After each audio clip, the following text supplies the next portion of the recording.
High definition camera, long battery life, high audio quality ഉണ്ടെങ്കിൽ best. അതിനുള്ള perfect collection മറ്റെവിടത്തെക്കാളും ഇവിടെയുണ്ട്. MyG future. 39,000 വോട്ടായിരുന്നു കഴിഞ്ഞ തിരഞ്ഞെടുപ്പിൽ അവരുടെ ഭൂരിപക്ഷം. എവിടെ പോയി ബാക്കിയുള്ള വോട്ടും? അതുപോലെ പാലക്കാട് BJPയുടെ വോട്ട് എവിടെ പോയി?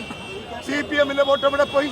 അപ്പൊ ജനങ്ങൾ, ഈ കേരളത്തിലെ ജനങ്ങൾ, അവരുടെ വിചാരങ്ങൾ ഇടതുപക്ഷ സർക്കാരിനും അതുപോലെ തന്നെ BJPക്കും എതിരാണ് എന്നതിന്റെ വ്യക്തമായ തെളിവാണ് ഈ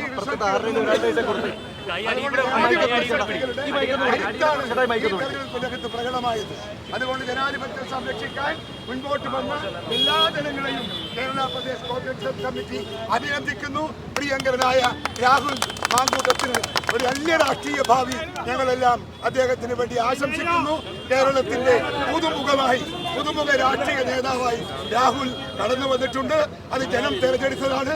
ജനം തന്നെ അദ്ദേഹത്തെ സംരക്ഷിക്കാൻ ഈ കേരളത്തിലെ രാഷ്ട്രീയത്തിൽ ഉണ്ടാകുമെന്നാണ് എന്റെ പ്രതീക്ഷ. അതുകൊണ്ട് എല്ലാ ഭാവുകങ്ങളും ആശംസകളും രാഹുലിന് നേരാനും ഞാൻ ഈ സന്ദർഭം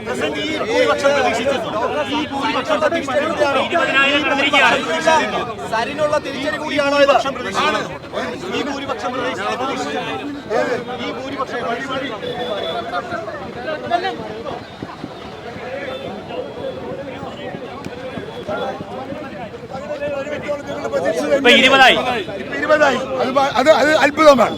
നമ്മൾ ആ പ്രതീക്ഷക്കപ്പുറത്താണ് ആ റിസൾട്ട്. 15 വരെ ഞങ്ങൾ പറഞ്ഞിരുന്നു. ശ്രീകണ്ഠൻ പരസ്യമായി പറഞ്ഞിരുന്നു 15, ഞങ്ങളും ഒക്കെ പറഞ്ഞിരുന്നു 15, പക്ഷേ 18 വരെ. അത് 20ലേക്ക് എത്തിയെങ്കിൽ ജനമനസ്സ് എവിടെയെന്ന് വിലയിരുത്താൻ ഇവിടുത്തെ ഞങ്ങളുടെ രാഷ്ട്രീയ എതിരാളികൾക്ക് സാധിക്കണം. അതുകൊണ്ട് അതിനനുസരിച്ച് മുൻപോട്ട് പോകാനും ഈ നാടിന്റെ ഭരണം ഏറ്റെടുക്കാനും ഐക്യജനാധിപത്യ മുന്നണിക്ക് അവസരം വരാൻ പോകുന്നു എന്ന് ഞാൻ പ്രതീക്ഷിക്കുന്നു. പിന്നെ നിശ്ചയമായി പിണറായി വിജയന്റെ ഭരണകൂടത്തിനെതിരെയുള്ള തിരിച്ചടിയാണ്. CPM, ഞാൻ നേരത്തെ പറയാറുണ്ട്, പല യോഗത്തിലും പ്രസംഗിക്കാറുണ്ട്, CPMന്റെ പ്രവർത്തകർ അമർഷം കൊണ്ട് ഈ പാർട്ടിക്കകത്ത് നിൽക്കുകയാണ്. പിണറായി വിജയനോടുള്ള അമർഷം അവർ സ്വകാര്യ മീറ്റിങ്ങുകളിൽ അവർ പ്രകടിപ്പിക്കുന്നുണ്ട്. അതിൻ്റെ ഏറ്റവും വലിയ തെളിവും അതിൻ്റെ ഏറ്റവും വലിയ റിസൾട്ടാണ് ഈ കണ്ട റിസൾട്ട് എന്നാണ് എൻ്റെ വിശ്വാസം. അതൊന്നും ഒരു പ്രശ്നമല്ലെന്നേ. കത്തുന്നിടത്ത് ചെറിയൊരു പൂത്തരി വന്നാൽ അതാരും കെടുക്കാൻ നിൽക്കുവോ? തീ കത്തുന്നു, ഇപ്പം ചെറിയൊരു പൂത്തിരിയുണ്ട്, അതാണ് കെടുക്കാൻ ആരെങ്കിലും പോകുമോ? ഇല്ലല്ലോ. തീ കെടുത്തിട്ട് ഞങ്ങളങ്ങ് പോകും. ഞങ്ങൾ തീ കെടുത്തിരിക്കുന്നു. പാലക്കാടുകാർക്ക് അഭിനന്ദനങ്ങൾ, അനുമോദനങ്ങൾ. വിവേകത്തോടുകൂടി ഇവിടുത്തെ വോട്ടവകാശം വിനിയോഗിക്കാൻ ഇവർ സാധിച്ചു. വയനാടിൽ പ്രിയങ്ക ഗാന്ധിക്ക് നല്ല വലിയ ഭൂരിപക്ഷം കൊടുത്തുകൊണ്ട് അവിടുത്തെ ജനങ്ങൾ അവരെ ആദരിച്ചിരിക്കുന്നു. അതുകൊണ്ട് കോൺഗ്രസിന്റെ എല്ലാ കരുത്തും കേരളത്തെ രാഷ്ട്രീയത്തിൽ എല്ലായിടത്തും സർവ്വവ്യാപിയാണ് എന്നാണ് ഇതിന്റെ ഇലക്ഷൻ റിസൾട്ട്.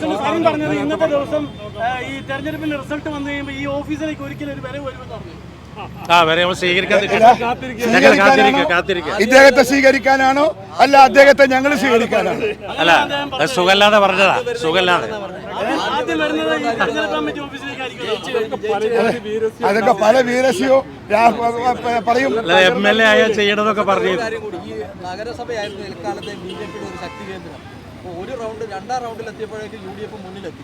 ഈ സുരേന്ദ്രൻ സ്ഥാനാർത്ഥിയാക്കിയുള്ള കൃഷ്ണകുമാറിനും എതിരെയുള്ള തിരിച്ചടിയായിരിക്കും. അല്ല, അതൊക്കെ അവരെ ആഭ്യന്തര കാര്യമാണ്. അതിനകത്ത് സുരേന്ദ്രനോടും കൃഷ്ണകുമാരോടും ഒക്കെ അഭിപ്രായ വ്യത്യാസമുള്ള ഏറെ ആളുകൾ BJPക്ക് അകത്തുണ്ട് എന്ന് എല്ലാവർക്കും അറിയാം. സുരേന്ദ്രൻ തമ്മിലുള്ള ഫൈറ്റ് നാട്ടിലെല്ലാവർക്കും അറിയുന്നതാണ്. BJP അങ്ങനെ ഏതെങ്കിലും സന്ദർഭത്തിൽ അത് തകരാനുള്ള ഒരു വക്കത്ത് നിൽക്കുന്നിടത്താണ് ഇന്നത്തെ രാഷ്ട്രീയം നിലനിൽക്കുന്നത്.